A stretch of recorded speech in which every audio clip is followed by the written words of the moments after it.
result. If the three liberals are to win, they have to pick up two of those three votes, and that's a heavy lift. Well, let me introduce you one more time. My guest is Adam Liftak, and he's covered the Supreme Court for the New York Times for nearly 18 years.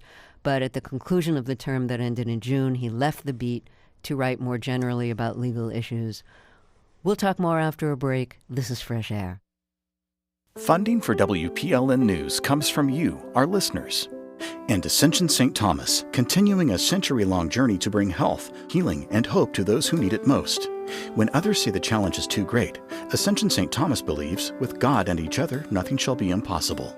And Cheekwood, presenting Jazz Greats, classic photographs from the Bank of America collection, July 12th through October 5th, featuring photographs of the golden age of jazz, including Ella Fitzgerald, Louis Armstrong, and others. More at cheekwood.org.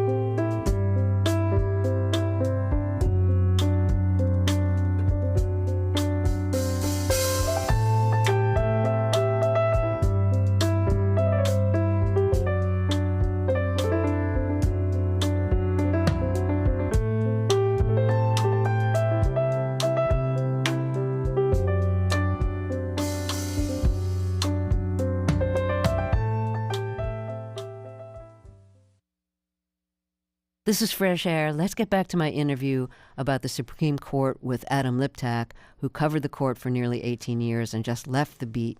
We recorded our interview yesterday morning. Before you covered the Supreme Court for the Times, you actually worked in the Times legal department, being an attorney for the Times, which I imagine dealt with a lot of First Amendment issues and other issues as well. So if you could put that hat on for a moment, as somebody who represented. So I'm going to talk a little bit about how they did the program in Florida, because it started while I was there. Yeah. And my work best friend was the education reporter, so we talked a lot about that. So. Well, that's nice to hear that. So my perspective, it didn't change much, but it built a little bit on the 4th of July holiday. I have one of my wife's closest cousins is fairly high up at a private school in Alabama, and they just started this too. I think theirs is, for a variety of reasons, a little more equitable. But not much. Yes. But anyway, so I talked to her about it, a little bit about it.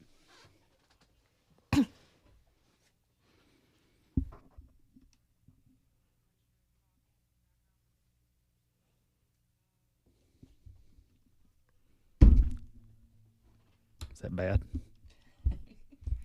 There. Leave it alone. Hi, this is Camelia Burris. I'm the education reporter here at WPLN, and I'm excited about our show today.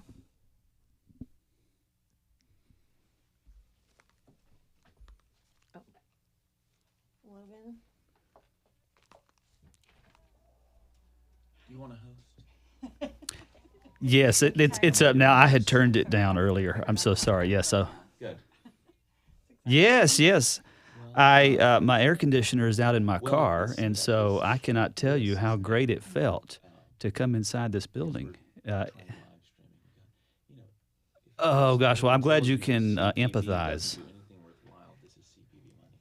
Oh, I know. Gosh, I've got an appointment on Monday to have it assessed, but I'm not optimistic. Okay. Yes, my name is Felipe Barrera Osorio. I am professor at Vanderbilt University in the area of education policy. My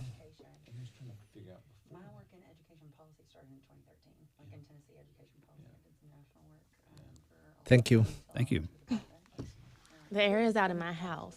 So Oh, no. Oh, my gosh. And the guy came in yesterday, and he's like, oh, you need a new motor, so he has to buy it. I thought I was going to fix it yesterday, so I've been but I've been actually sleeping okay. I think I'm passing out from the heat. I'm just so hot, but it's really that's awful. terrible. And I'm on the second floor, and it's hotter upstairs. Oh, gosh, so yes. it's like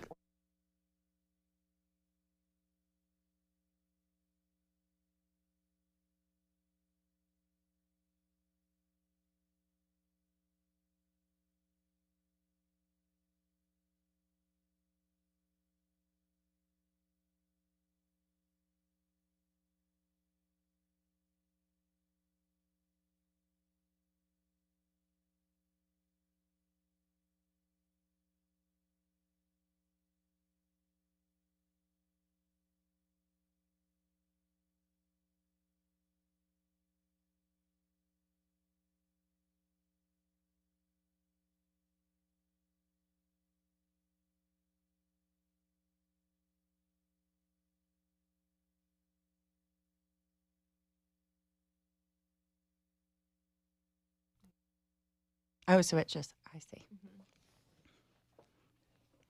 With a mute button. I was trying to get It was me. User error.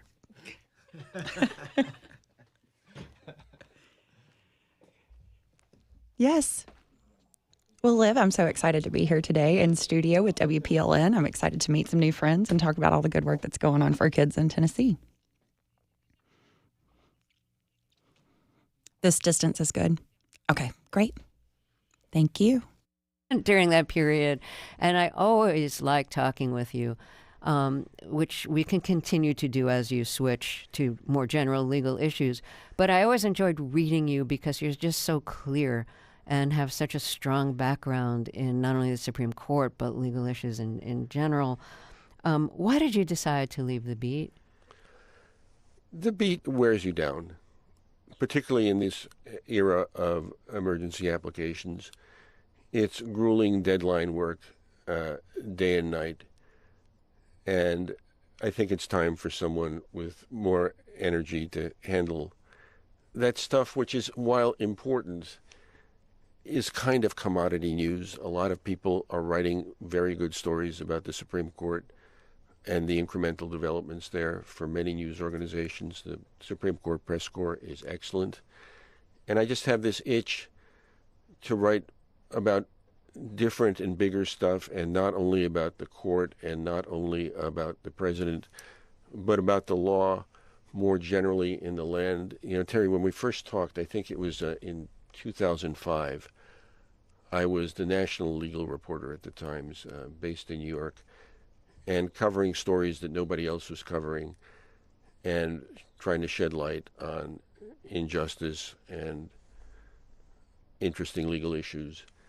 And I kind of feel a tug to go back to some of that stuff and not only focus on the cases that 9 people in robes choose for us to cover, but also to broaden the lens and write about the role of law in American society.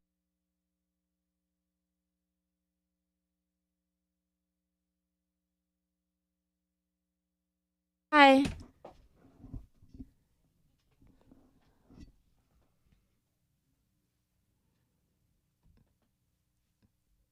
Do I need to talk to you or?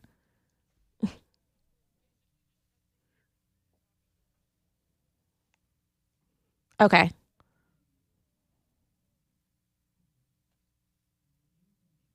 No problem. And on major issues like gay rights and abortion and affirmative action and the death penalty, he would join what was then the court's 4-member liberal wing and deliver a liberal result. And at the end of the term, you'd get a little bit of this, a little bit of that. And it felt a little more like a court and less like a juggernaut. And that was journalistically more fun to cover, less predictable. And this court is different in kind and maybe less appealing to cover journalistically. So now that you're no longer going to be covering the Supreme Court, is one of your resolutions to get more sleep? Oh, I'm going to try, Terry. Good luck. Thank you. Adam Liptak, it's been a pleasure. I hope you enjoy, if that's the right word, covering your new beat, writing more generally about legal issues for the New York Times. And thank you for all your appearances on Fresh Air while you've been covering the Supreme Court. I look forward to continue to talk with you. Thank you, Terry. It's been a treat to be with you today and all those other times. Adam Liptak was the New York Times Supreme Court reporter from 2008 until the end of June, when he left the beat to cover legal issues more broadly for the Times. We recorded our interview yesterday morning. This morning, a U.S. District Court federal judge in New Hampshire blocked the Trump administration from enforcing its executive order ending birthright citizenship. The judge allowed the case to proceed as a class action. As Liptak explained, a recent Supreme Court decision limiting nationwide injunctions allowed for class action suits as the way to challenge executive orders. If you'd like to catch up on Fresh Air interviews you missed, like this week's interviews with journalist Jennifer Senior about the latest research and treatments for insomnia, which she has, and with R&B performer, songwriter, and producer Raphael Sadiq, Check out our podcast. You'll find lots of fresh air interviews. And to find out what's happening behind the scenes of our show and get our producers' recommendations for what to watch, read, and listen to, subscribe to our free newsletter at whyy.org/freshair. Fresh Air's executive producer is Danny Miller. Our technical director and engineer is Audrey Bentham. Our managing producer is Sam Brigger. Our interviews and reviews are produced and edited by Phyllis Myers, Roberta Shorrock, Anne-Marie Baldonado, Lauren Krenzel, Teresa Madden, Monique Nazareth, Susan Yakundi, and Anna Bauman. Our digital media producer is Molly Seavey-Nesper. Hope Wilson is our consulting visual producer. Thea Challoner directed today's show. Our co-host is Tanya Mosley. I'm Terry Gross.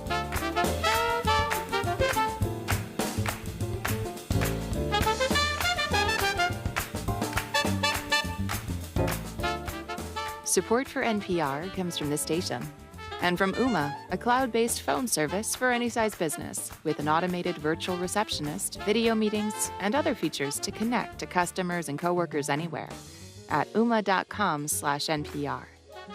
And from Viking, dedicated to creating travel experiences for the thinking person with programs designed for cultural enrichment on board and on shore. Learn more at Viking.com. Funding for WPLN News comes from you, our listeners. And Zander Insurance, working for their clients by comparing dozens of companies to find the optimal business and personal insurance solutions for almost 100 years in Middle Tennessee. Learn more at Zander.com. And Music City Prep Clinic, a Nashville provider for PrEP and offering comprehensive sexual health services in an environment designed to be safe, professional, and shame-free. Learn more at musiccityprep.org. I'm Scott Tong. Are you tired of feeling tired all the time? Yeah, me too. Many of us struggle to get good sleep and feel rested in the morning. We'll talk about one suggestion, building healthy bedtime and morning routines. Next time, Here and Now. This afternoon at 1 on 90.3 WPLN News.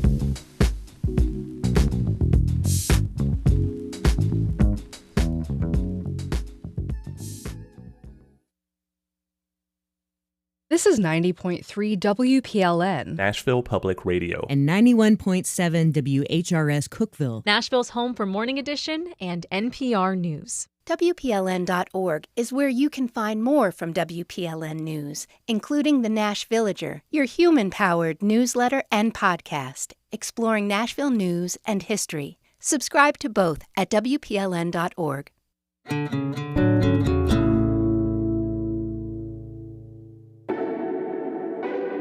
From Nashville Public Radio, I'm Blake Farmer, and this is Nashville. School vouchers have proven to be one of the most divisive concepts in Tennessee politics.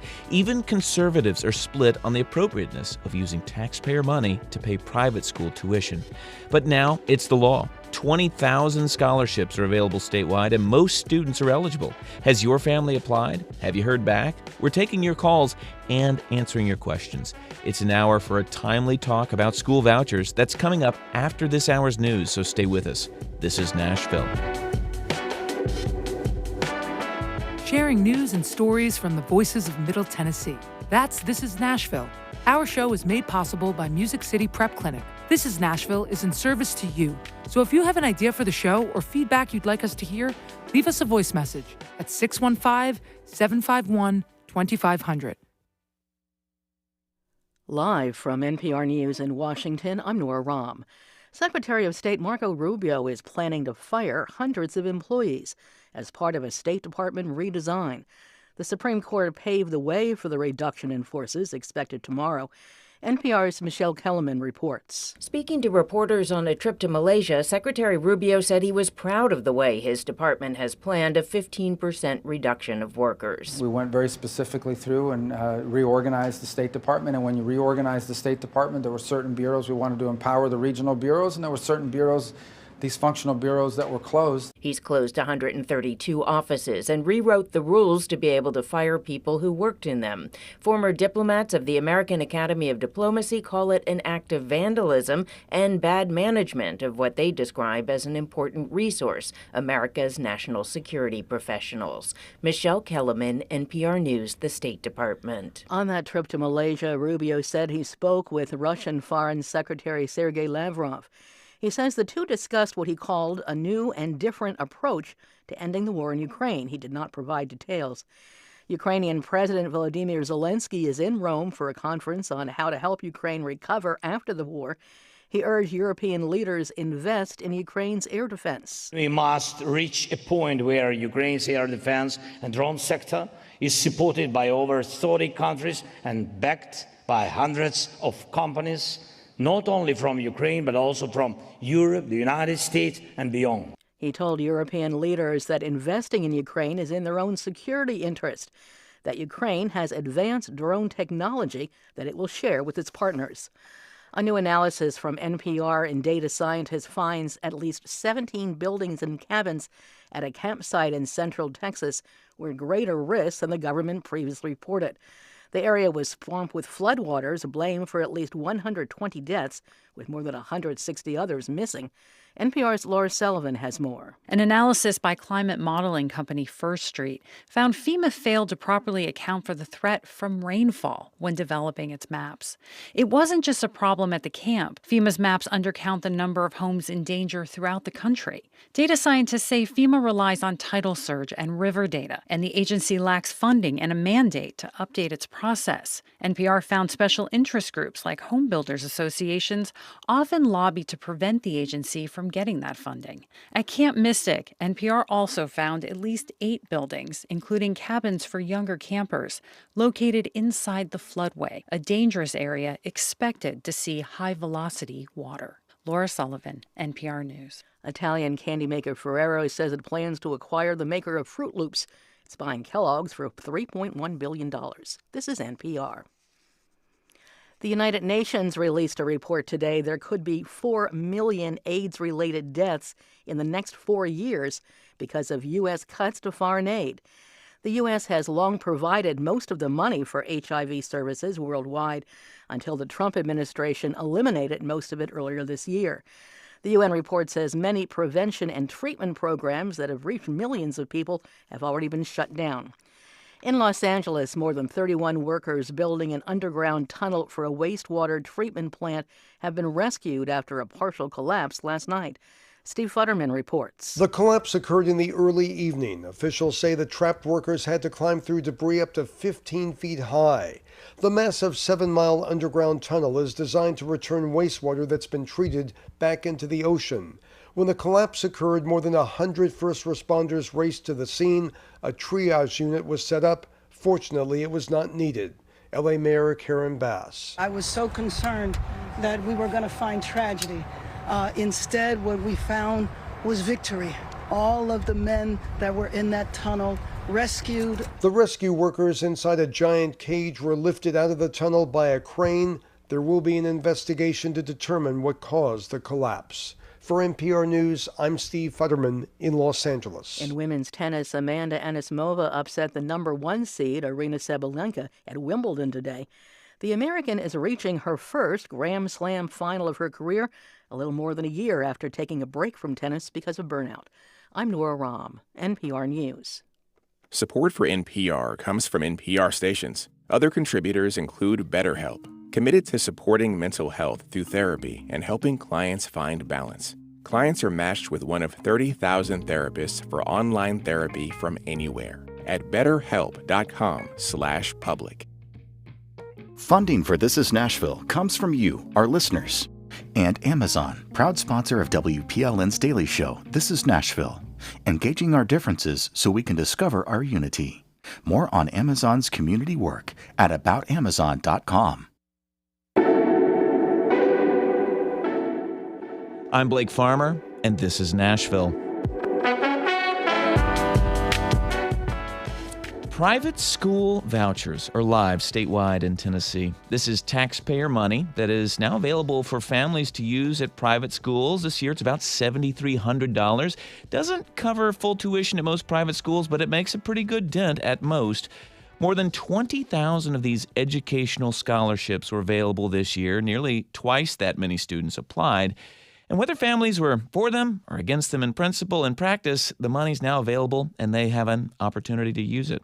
This hour, we're hearing from those who know the program best, those who've researched the effectiveness of vouchers far outside Tennessee, and hearing from families who stand to benefit. And later this hour, we'll be taking your calls and trying to get answers to your questions about the program.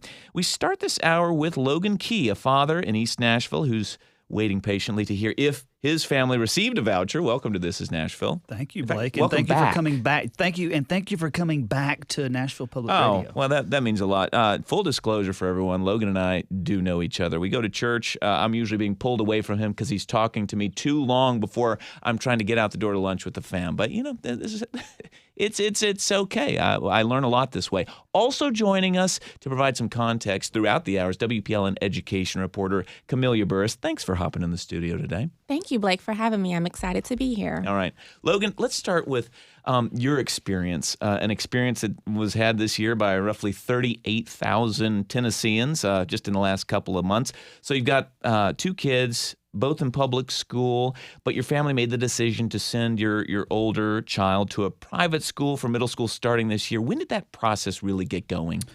Well, I think we were deliberating a couple of years ago about what to do next because child finishes elementary, child goes to middle, and in a big city like this, there are a number of different options. And so we concluded in, I would say, September, October of my son's 5th grade year that we would begin looking at our options. And I told numerous people who asked, because as you know, people ask, where's your son going to go to middle school?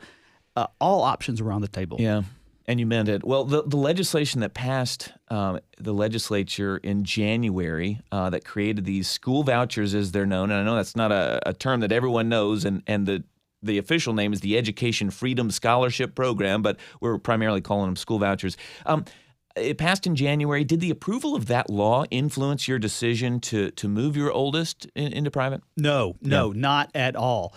In fact, when that law passed, and I'm a fairly keen observer of politics in Tennessee and outside Tennessee, and I kept up with it marginally, but we went through the private school selection process, admission testing. In tandem, we're going through the MNPS lottery process. In tandem, we're thinking our base zone school is fine. Our child may go there. And so the fact that the legislation passed in no way influenced what we were doing at that time. So, you know, the legislation that passed, let me get to this. You grew up in a family of educators. I knew this before we even got ready for today's show. But your father was even like a public education reform activist for many years in Alabama, right? So listeners might be surprised to learn that you're kind of opposed to vouchers. So why? Yeah. In fact, I'm not kind of opposed to it. The thing that passed in Tennessee, if I had been a voting member of the legislature, I would have unequivocally, categorically voted against it because I don't think it is an appropriate allocation of public resources. My father was a reform activist in education. He fought years primarily to assist undertaxed and underserved communities reap the benefits that the more suburban and better financed schools were reaping. And this issue was hardly contemplated back in the 90s when he was doing reform activism. But this, in my opinion, is a poor use of public resources. So why apply? Well, I'll have to tell you, it wasn't an easy thing to decide to do. In fact, I didn't fully realize that we qualified. Yeah. I watched the news, I saw that it passed, and in my mind, I'm thinking that the thing that passed was more comparable to what had already passed a few years ago with Nashville and Memphis. With more income limits, yeah. Yes, and targeting those. And it was late at night one night, and I was reading one of the news sources that I'm fond of reading, the Tennessee Lookout. Okay. And I think it was a Sam Stockard article about the progress in the application process so far. And I'm reading that, and he's describing a program that some people qualify for regardless of income, and others qualify for if they're 3 times the maximum adjusted gross income for school lunch. And he's naming that figure. And I'm thinking, gosh, do I really qualify for this? Yeah, I see. Well, let's actually let's put a pin in that and go over to some nuts and bolts with Camelia here, our education reporter here in the WPLN newsroom. So, can you kind of help me understand this process? Who is eligible for the program that is in place this year? Sure. So there's about 20,000 applications that were available. Right. And of those, 10,000 were reserved for people who are low income. And that means for a household of 4, you have a family income of about $175,000. So while low income, I mean, yeah, I think a lot of people would hear that and think that doesn't sound that low. The point is there is at least some income restriction. Right. Okay. What about the other 10,000? The other half, there is no income restriction at all. Okay. So do people call this a universal voucher program? Because I've heard that word. Is that disqualify? Yeah, they are calling it a universal voucher program. And unlike the pilot program, it's also available no matter where you live in the state? Right. So the pilot program was for 3 counties, Hamilton, Davidson, and Shelby County. So this is for a statewide program. Yeah. And which, of course, was one of the most divisive things, that it was easy to vote on a program that didn't affect your county. Suddenly it's in your county, and it's tougher to make that vote. Does Tennessee's program sound like programs in other states? I mean, or do we differ much? Well, I actually was working in Miami for a couple of years before I moved back home. I'm from Nashville, and when I was there, they enacted a universal voucher program. And something that was similar is their first year, they projected about 2/3 of the students would already be in private school when they started. And we actually had a state policy or a state report that said something similar. So we were similar in that a lot of the kids who were going to be in the program were already in private school anyway. Okay, so the thought is that this would certainly help families who were already in private schools. A question about how many would actually be moving over from a public school into a private for the first time. Right, and we're actually not tracking that data. So with the first pilot program, you had to say what school the students went to. But for this program, you don't have to say whether or not they were in public school or private school. So some people are complaining that it's hard to track whether or not this is actually expanding private school access because we're not tracking it. If you're just joining us, I'm Blake Farmer. This is Nashville. We're talking about school vouchers today. Camelia Burris, our education reporter at WPLN, is in the studio, along with Logan Key, who is a father whose family has applied for one of these vouchers. Have you heard the window closed? I believe it was 2 weeks ago. Although I think anybody who really intended to get one of these educational scholarships, a school voucher, needed to do it long ago. Have you heard back? No, I haven't. In fact, I check my email frequently to see if there's a response. The only thing that I heard was when I submitted it, a confirmation that I'd submitted, and then I will occasionally log in and under review. Under review. Do you have any? I mean, we've heard from others, in fact, preparing for the show, from a family in Murfreesboro who had at least given the indication that they had received a school voucher. And if you've received one, your family, we'd love to hear from you later in the hour. We are taking calls, so be ready for that cue. But you have no indication of whether you're on a waiting list or if it's just taking time? No, all right. No indication at all. Well, we should be able to get more answers later on this hour. But tell me about this.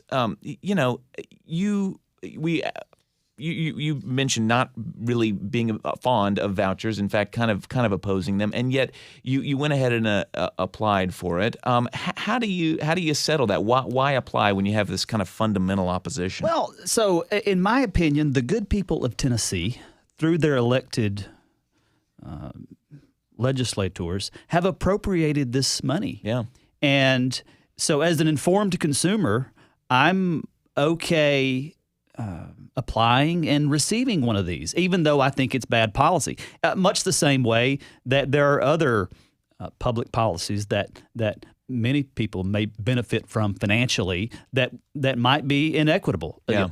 So, for example, interest income deduction from a tax return, tax-advantaged accounts of all types. So it's not the first example of a public policy that I might otherwise be opposed to but benefit from financially. And I guess you had mentioned the Hope Scholarship that's pretty direct, where it's, would you directly approve of having a lottery in the state? Well, maybe not, but the money goes toward putting your kid through school. You're probably going to take that $2,000 a semester. Yeah, exactly. So here's my question, and I guess it's still a question mark as to whether your family will benefit this year from the school vouchers, but do you already see your feelings about them kind of changing over time? Not really, and I'll tell you why. I'm perhaps even more cool to the idea because even if I could make peace with vouchers in concept, the way the funds are distributed are grossly inequitable. So, for example, think about so a number of private schools have money set aside to subsidize the tuition of their own students.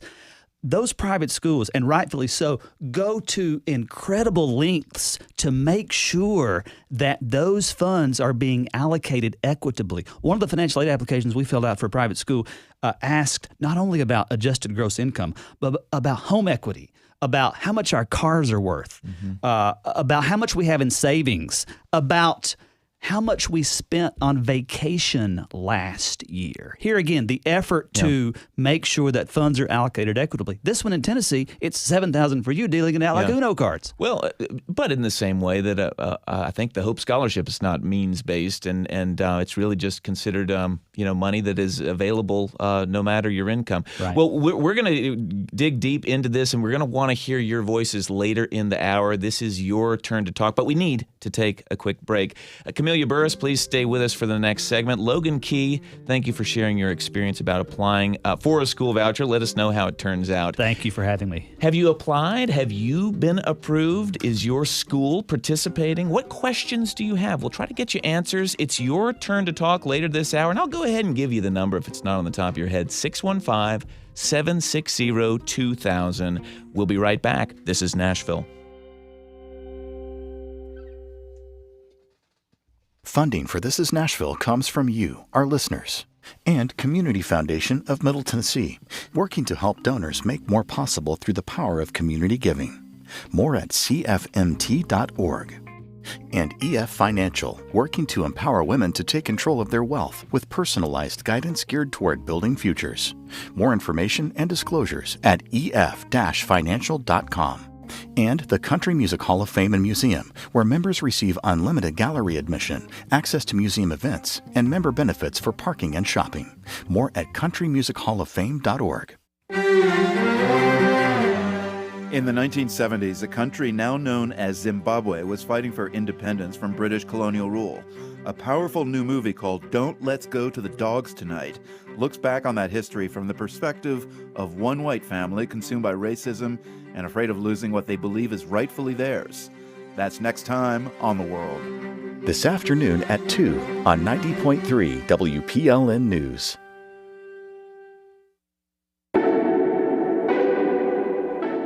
I'm Blake Farmer, and this is Nashville.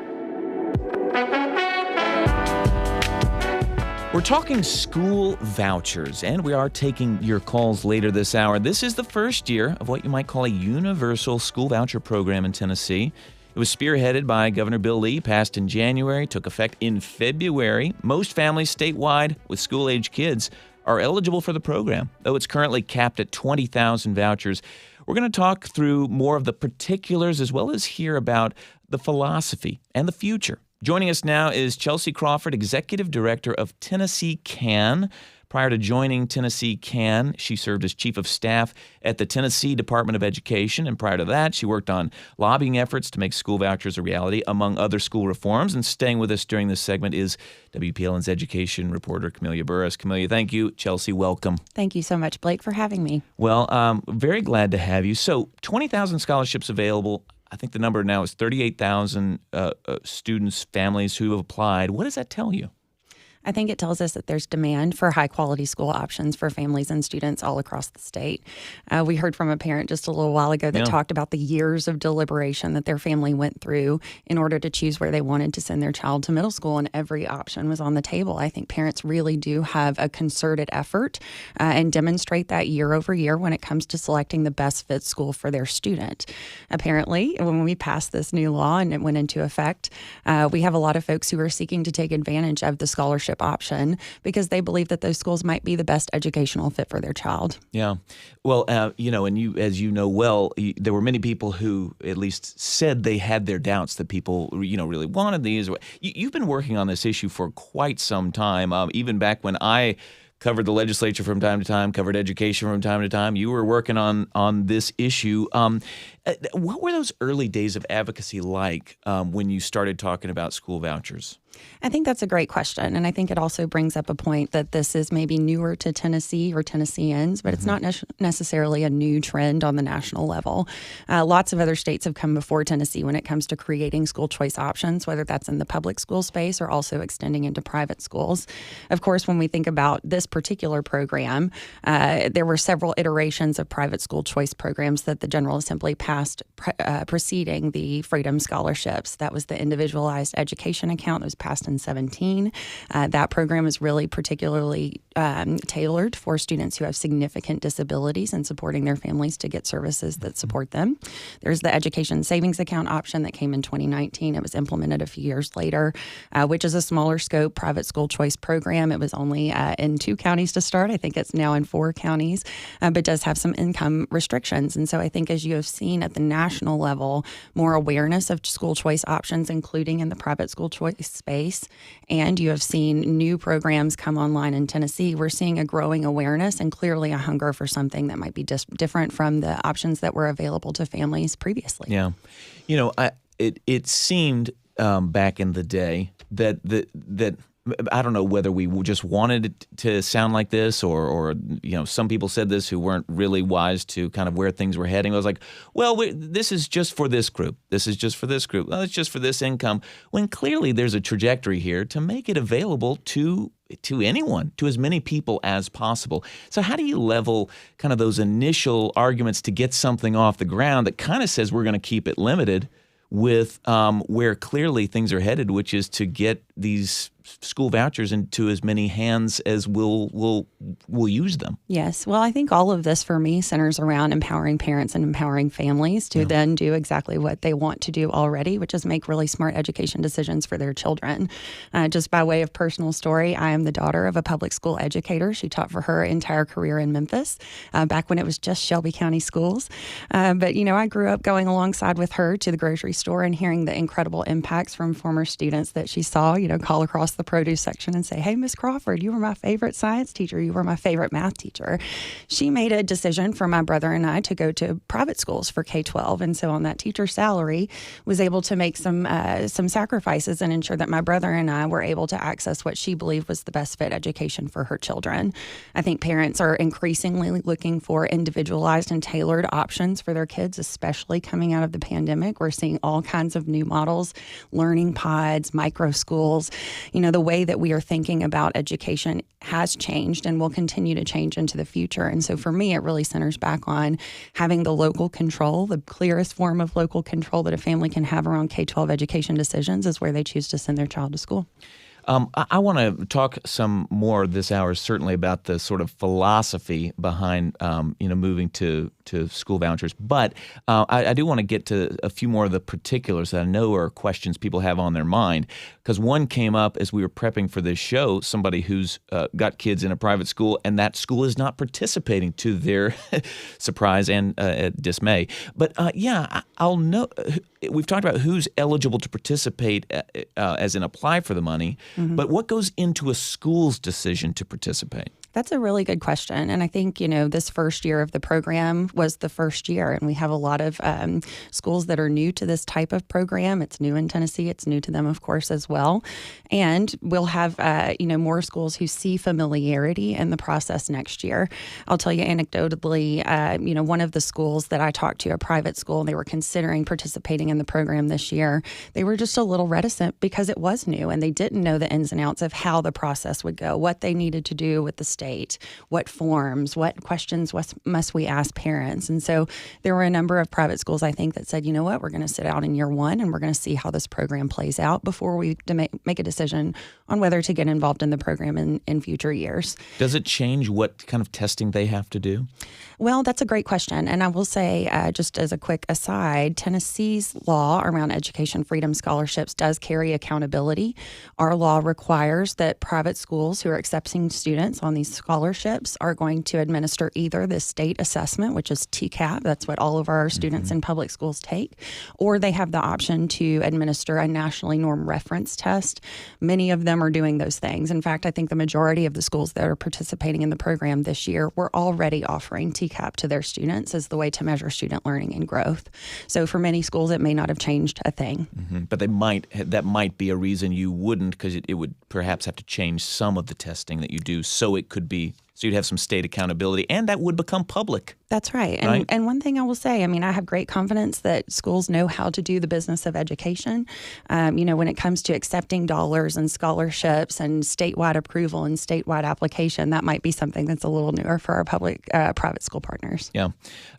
Just a note, we did ask the Tennessee Department of Education to participate in today's show. After a few emails back and forth, they said a scheduling conflict would make them unable to participate, but we do hope they'll join in the future. And if you're just joining us, we're talking school vouchers. We've got Chelsea Crawford from Tennessee CAN as well as Camellia Burris.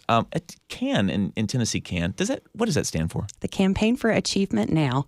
Okay, so I can see why that's buried on the website. I was looking quickly. That must stand for something? Okay, well, we'll just call it Tennessee CAN. But they've been a big push behind Tennessee school vouchers, rather, in Tennessee. We are taking your calls, so you got questions. We do too, and we're here to answer them as well. You've got the right people in the studio to answer. The number is 615-760-2000. You can leave a question with Catherine on the phone, or you can join us on air. We'd love that. 615-760-2000. All right, so Camellia, WPLN's education reporter, who does get the money? Do families receive a check, or does this go to the school?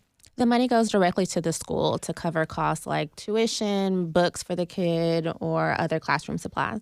Is there any... Does the so you apply, you kind of, I don't know, win the lottery, but it's a 50-50 shot, it sounds like. You get one of these vouchers this year. Is there any does that mean anything for future years? Like, do you get that for the next year going forward? I know you have to apply each year, but I also saw that students who were in the pilot program, there is some slots available for them for the part of the $10,000 for the first year of scholarships. Okay, so for the pilot program that's been in a handful of counties, when they apply, they do get some preference for those income capped vouchers, the $10,000. Chelsea, do we know anything more about future years and preference for folks who've already received a voucher? That's a great question. I think, this process requires two levels of decision making. One is in the state legislature and one is actually in rulemaking, which is very nitty gritty and not necessarily sees as much light of day. But the State Board of Education really handles that work for this particular program. Is that right? That's right. So you're saying that might not be spelled out in the law. It's something the State Board of Education is going to have to decide. That's right. And many of our policies work hand in glove in that way, where you have the law that dictates the key framework, and then you've got rules that put more parameters on how the program is administered. It seems like this could be a huge debate going forward. I'm even thinking of families I know who at a private school are getting financial aid, and it's guaranteed for some period of time so they can make plans. One could imagine, though, you start saying, you have preference, like, well, then there are really not many new slots every year, right? That's right. And the law that was passed actually has an escalator in it. So if we see 20,000 seats, which I believe we will see them filled this coming fall, given the sheer demand on the front end, that program can grow by 5,000 seats in the following school year. And so what we will see this fall is when school starts, when we have 20,000 students taking that scholarship with them to a private school, we will generate 5,000 additional additional seats for the following school year. That assumes no legislative changes. One thing I can tell you is this program is wildly popular amongst families and Republican primary voters in particular. There was a poll that was released this week that said 66% of those voters would like to see expansion of the program because there was such high demand on the front end. And so we'll continue to kind of implement at the state level. We'll see how families are experiencing their new schools this year. But certainly I think all of the folks at the state level advocacy and state level legislature will be looking at how we can monitor this program over time and also make improvements. You're listening to a chat about school vouchers here in Tennessee, a very timely one. I'm Blake Farmer. This is Nashville. We're also streaming on YouTube. We've been doing that this week. Hope you've been enjoying it. If you're watching live, you're welcome to just pop a question in the comments on the YouTube feed. Yes, we're trying that out too. So join the conversation that way, or you can call us at 615-760-2000. So we asked Democratic legislator Caleb Hemmer of Nashville, who's been a pretty vocal critic of the voucher program, if he thought there was a mechanism that would help make it sound policy going forward. Here's what he said. One of the most important roles legislators play is providing checks and balances to ensure government programs are operating it properly. That's why I've been very vocal about the disastrous rollout of this program. Tennessee's voucher initiative is a new entitlement program using $125 million in taxpayer funds. Yet that money is now flowing to private schools with little to no oversight to ensure it's being used appropriately. Just last year, the program asked for data such as the students' prior schools, but that question has now been removed. We've seen other states face fraud, waste, and abuse in their voucher programs, and we don't want that happening here in Tennessee. Yeah, Representative Hemmer's referencing that, this week, like the governor was asked this question, too, about the voucher program. Kind of bipartisan criticism, frankly, about the lack of data collection that you might expect. The application doesn't ask for info about where a student had previously attended school or if they were enrolled at a private school already. Also doesn't ask for that financial information from families like Logan Key was talking about. Chelsea, why would we not gather some of that information that Representative Hemmer and others are referencing? Well, I think first and foremost, it's important to acknowledge that the data collection is in line with the law and what the law called for. Yeah. I understand there's going to be lots of questions about the students that are attending private schools using these scholarships and how they are learning. In my perspective, I think we measure and hold accountable those schools in this program in two ways. One, it's parent satisfaction. Are their children enjoying their school experience? Are they seeming to get the academic education that parents expect children to get when they go to school? The second is through assessment and accountability. As I mentioned before, this program will require students to take one of those tests, either TCAP or a nationally norm reference test, and to then have that information publicly available for Tennesseans all across the state. And so we will know next spring, how students who are participating in the scholarship program are performing against academic expectations when it comes to grades and subjects. We're talking about school vouchers this hour, and it's your turn to talk, and we'll go to the phones now. We've got a call coming in from David in Nashville. What do you have to say? They're having a conversation on the voucher program. Yeah, please go ahead. Yeah, so just kind of based on my experience previously on the school board, I just think it's I'm sorry. This is David Fox. Actually, you were cut off at the beginning. This is David Fox, the former chairman of the Metro School Board, correct? Yes, that's right. I'm sorry. I should have said that. You may have said it. We didn't hear it on the air for some reason, but go ahead. Yes, I just know my experience and watching so closely, school boards don't really embrace alternatives to the school system. Mm-hmm. And so it's been awfully important for the state legislature and the governor's office to provide options, whether it's through charter schools or now through ESAs or vouchers. And what I think would be a terrific thing to develop is that if local governments will recognize the impact that vouchers can have by adding in their own component of funding. This is, to date, as I understand it, just the portion that comes from the state funding, which is an important part, but in Nashville, the majority of the funding comes from the local government, with a much smaller piece from federal government. So it would just be most helpful, if we want to optimize results for kids, local governments will consider kicking in, per capita amounts on their own, and that would further encourage schools and educators to create effective schools for students. So that was only comment I was really going to offer, but I appreciate the fact the legislature is doing it and appreciate Chelsea's work at Tennessee Can and helping bring it about. All right, David Fox, former chairman of the Metro School Board, thanks for calling in.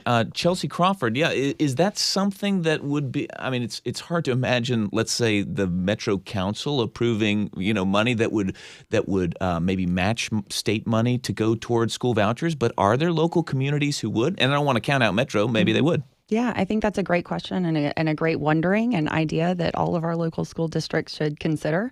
For me, I want to say personally, I don't particularly care which type of school a child goes to as long as they are getting the academic foundations they need to be successful after they graduate from high school. I think, too, we can look at different options and models for schools for students and families, and we can do that at the same time as supporting success and even better academic achievement in our public school system.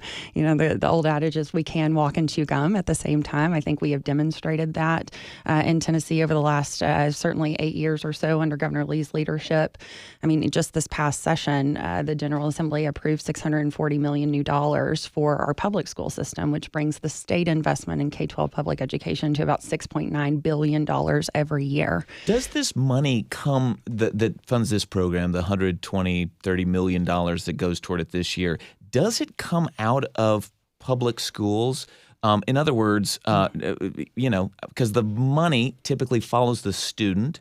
Would that be the case here, that if a student leaves a public school, then that money is sort of walking out the door with them and going with them to the private school? That's a great point of clarification, because I think people do tend to think of it as a zero-sum game. If we're going to give a scholarship over here, it means that public schools will lose something, and they are not losing dollars as a result of this program. Okay, we'll have more questions about that going forward, I'm sure. But let's go back to the phones. Bernadette in Brentwood, who, maybe has gone back and forth, public and private schools. Bernadette, go ahead.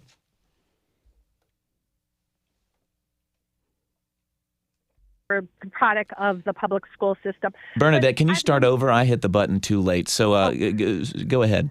That's okay. My kids were products of the public schools. It was great. My question, though, is I've known several students who have been in the private sector and then for one reason or another came to the public school midway through the year, halfway through the year. So what happens to their funding? Does the fund stay with that voucher money stay with the school for the whole year? And does the public school lose money if the student loses? Then because the public school has to take everybody. Yeah. And so what happens with that money? Bernadette, that's a great question. Thanks for leaving it here. Chelsea, do you have an answer there?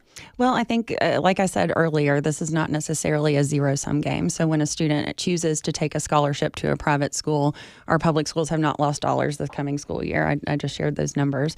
Now, in terms of, students being able to move between schools, I fully support that. I believe that, finding the best fit school for your student is the most important thing, because even the very best school might not be the best fit for every child.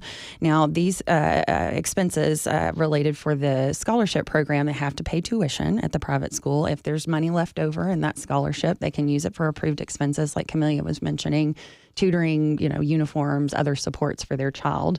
That is the way that the program is set up. Now, when we think about... Can I stop you right there? Because I'm actually having trouble understanding this. You're saying the money, the $7,300, I thought it goes directly to the school. How would the parent use some of that money for something else? Right. So the law actually carves out that tuition is the first expense that must be utilized. These scholarships must be utilized for it. And if there are additional dollars in that $7,300 that you mentioned, which seems unlikely. I mean, that most tuition's more than that. You might think that, and I think, over the last 6 months or so, as I've been working on advocacy around this issue, that is what most people believe is the norm. Now, I also have heard the inverse of that experience, where there are schools that, have a lower tuition rate than what the scholarship will provide. And actually, I've heard questions from families saying, when will I hear from the state about how to go buy the uniforms, how to buy the tuition, tutoring services? So I think we have experience on both ends, and we just need to work a little harder order to bring awareness to the range of opportunities and issues and circumstances that these parents and families are experiencing. Got it. It's your turn to talk, and today we're talking school vouchers. If you'd like to join the conversation, give us a ring, 615-760-2000. You can also leave a comment wherever you're watching, which is probably YouTube, which is where we're streaming the show these days from time to time. So join the conversation, 615-760-2000. We'll head back to the phones. Brenda in Nashville, you're on This Is Nashville. Thank you for taking my call. One question is, how much of this private funding voucher is going to religious schools? So you mean taxpayer money, basically public funding? How much of it is going to religious schools? Right. All right. Chelsea, I've seen the list of schools. Have y'all done a breakdown of how many you would consider religious? I don't have that number off the top of my head, but I will tell you that number is easily gettable. There are 4 categories of private schools that exist in Tennessee, 1, 2, 3, and 4. Those schools are all eligible for this. It does not necessarily mean that every school is a religious school, but that's certainly numbers that we can find out. Yeah. Well, I mean, if you look at the list of schools, I believe, Camelia, it's posted on the state website, correct? Yeah, it's on the Tennessee Department of Education website. It has a list of schools. Yeah, and if you look at a list for Metro Nashville, even obviously a lot of Catholic schools and other Christian schools, and certainly schools that I wouldn't even know if they consider themselves a religious school or not. Is there anything about the teaching of religion of any kind that is precluded by the program? No, this program doesn't carve out anything around curriculum in particular. Yeah, Camelia, that was part of the debate, or at least some criticism early on. Yeah, some people were concerned about taxpayer money going towards religious teaching. Yeah. Well, Brenda, thanks for your question. We appreciate your call as well. You can join at 615-760-2000. We'll try to get to as many phone calls as we can. Chelsea, I'm curious, is there a state that seems like they're getting it right? As you pointed out, there's a long history here. It may feel kind of new to folks in Tennessee, but other states have done it a long time, like Camelia was talking about in Florida, where she came to us from.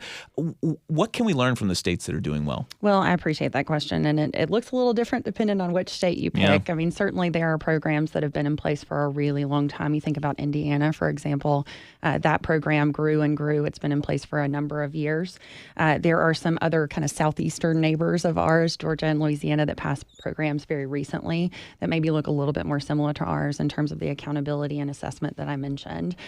You also have heard lots of concern about how can we ensure that this program does not cause any trouble. There were some lessons learned, I think, that our state took from states like Arizona. But what I will say is I think that you are seeing a national trend for how we think about providing education, how we think about funding education at the state level. And this is something that, as in any other policy area in any other industry, folks will iterate upon and get better as you go. You learn lessons every time around. We'll take one more call before the break. Susan in Clarksville, you're on This Is Nashville. Hi, hello. My name is Suzanne from Clarksville, Montgomery County, Tennessee. I've got 3 children in public schools. Been very interested in this whole conversation about vouchers. I am a graduate of a private school myself. So that being said, I know the previous caller mentioned something about the data that's being collected. So my question is, students who are maybe on an IEP, students who have neurodivergent issues, and students who may need a little extra help. I know public schools, you said, have to take everyone. With private schools, how can we ensure that the vouchers are going to be equitable and accessible for all students in Tennessee? Thank you so much. Thanks for the call, Suzanne. Chelsea Crawford with Tennessee Can. Are there any requirements when it comes to learning special needs for students that a private school would have to accommodate? Not outright, but I will say, there is kind of an existing expectation and law at the federal level that's been around for a really long time. It's called equitable services. It gets very wonky and very technical in implementation, but essentially what that is a partnership between private schools and public schools to ensure that students who do have significant disabilities or needs and are attending a private school can cooperate with those providers in the public school space. That's gone on for many, many years and certainly predates this program. But no requirements beyond the federal requirements now. now. Not in this law. We need to take one more break. Coming up, we'll bring in a Vanderbilt professor in the studio here to talk about what we can learn, not just from other states, but from other countries and their experience with school vouchers. And we'll keep taking your questions, as many as we can. It's your turn to talk. We know there is plenty to say on the topic. 615-760-2000. We'll be right back. This is Nashville.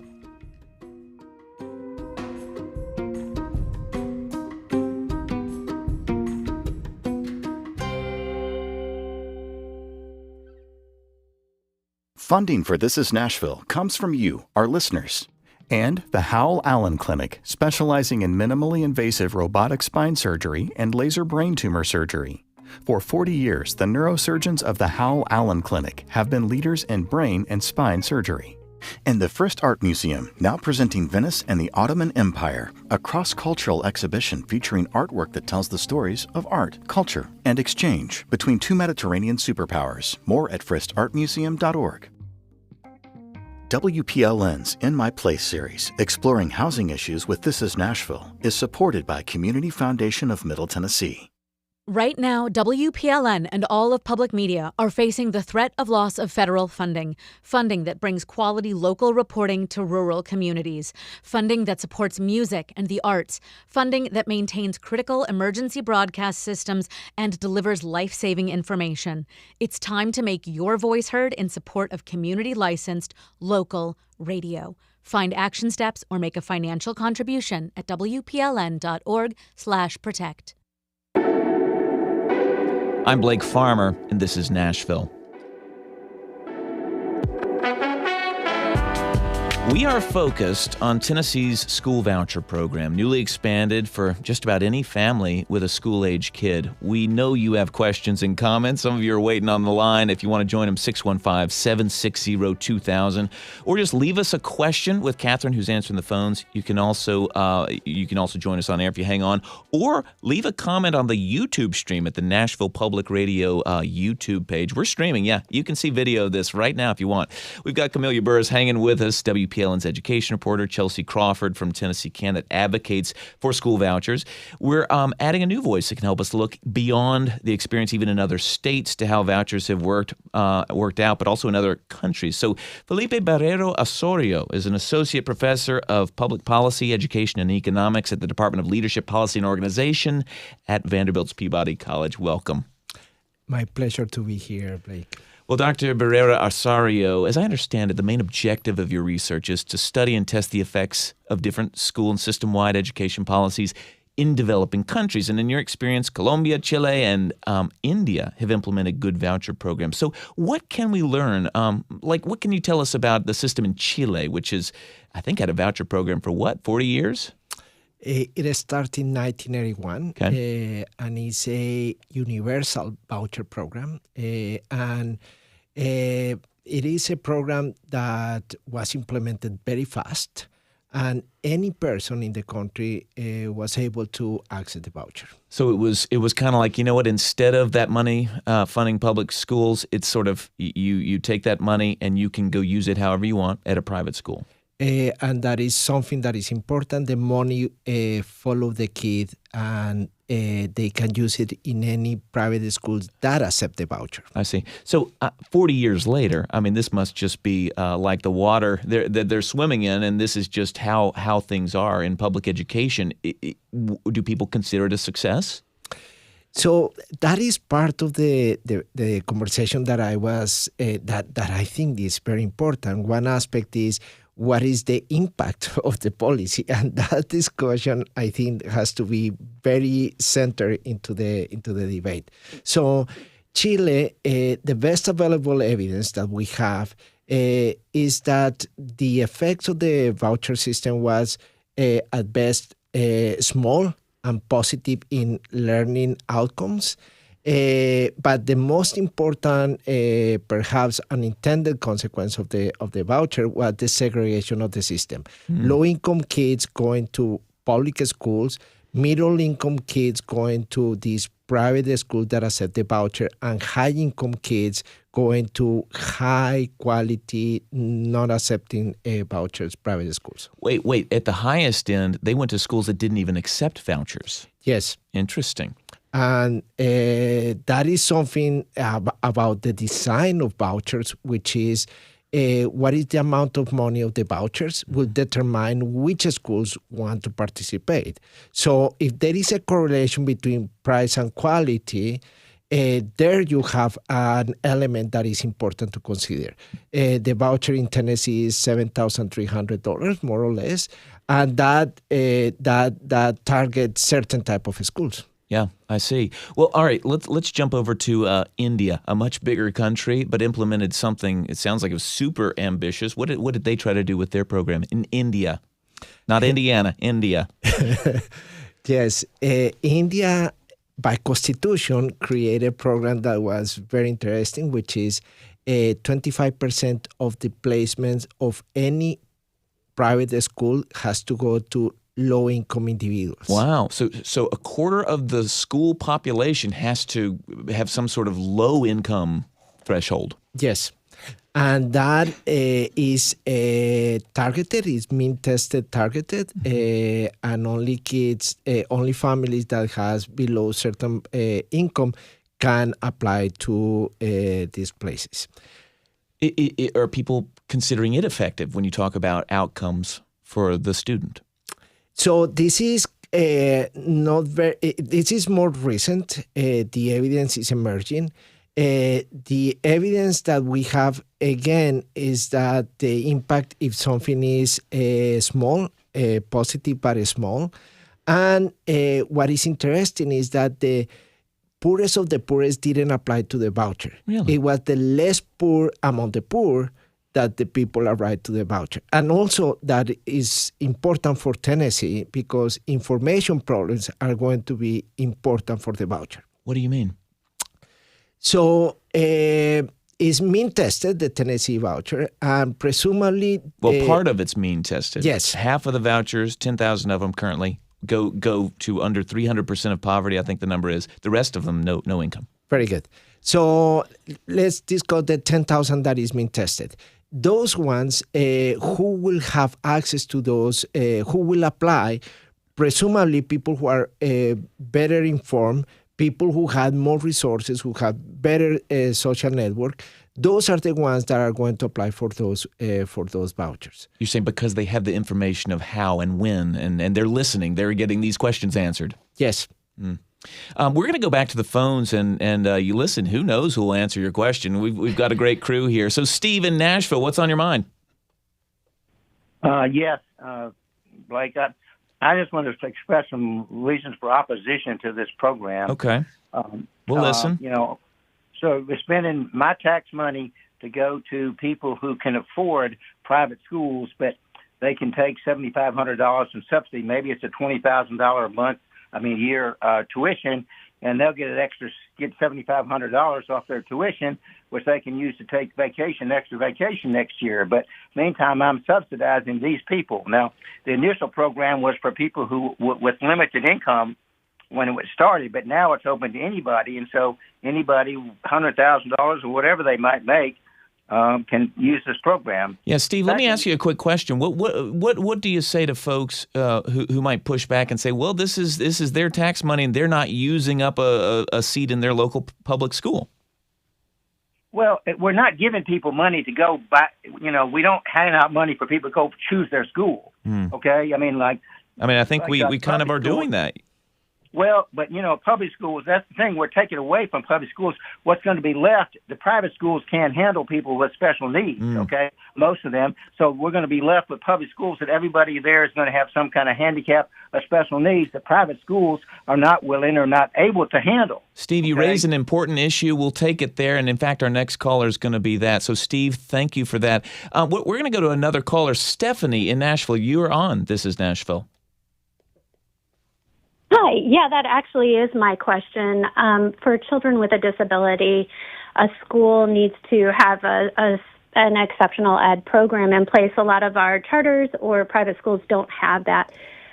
Is there some kind of process for accepting students with an IEP? Are we tracking that? How are we going to make sure that this really is available for all Tennesseans. Stephanie, thanks for your call. Chelsea Crawford, while we kind of got some of that answer before, is there any requirement for even data collection of students who might have some sort of disability who are on part of this program? Not that I'm aware of, but Yeah. what I will say, I mean, I think if you've met a teacher, or if you're a daughter of a teacher like I am, I think teachers and educators want to make sure that children are getting the supports that they need. And I did mention earlier on the program that kind of equitable services federal requirement that ensures that there can be collaboration between private schools that may not have all of the services for children with disabilities to enable their cooperation with public schools who may have those services. We have time to work in at least one more call here. Sherry from Sewanee, you're on This Is Nashville. Yeah, I've got a more philosophical question, which is that public schools were started because we saw education as a public good.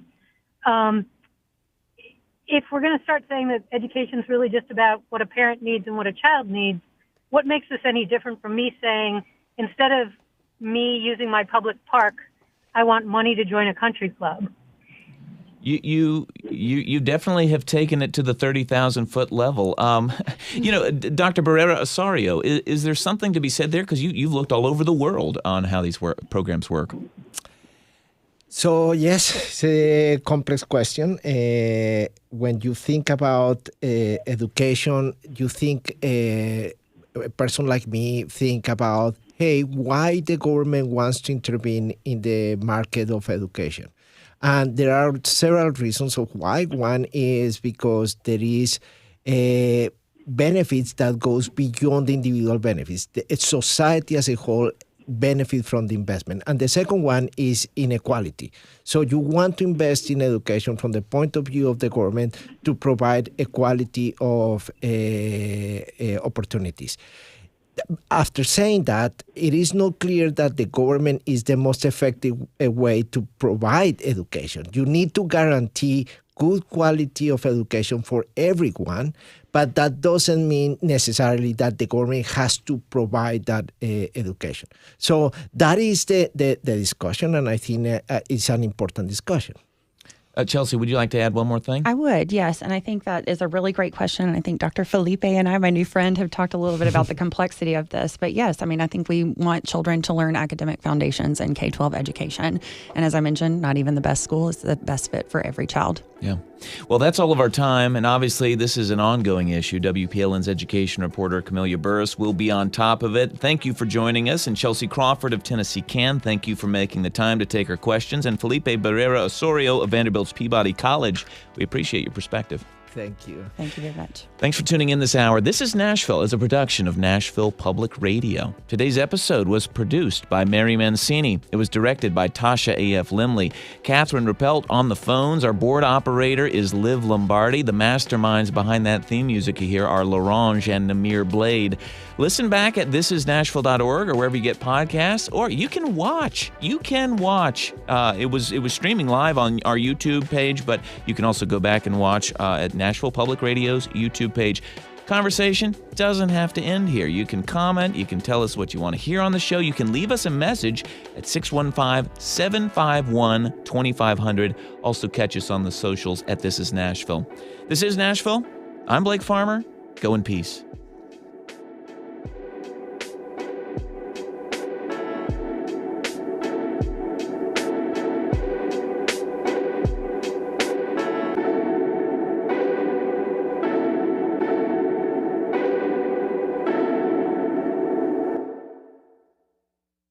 Funding for This Is Nashville comes from you, our listeners.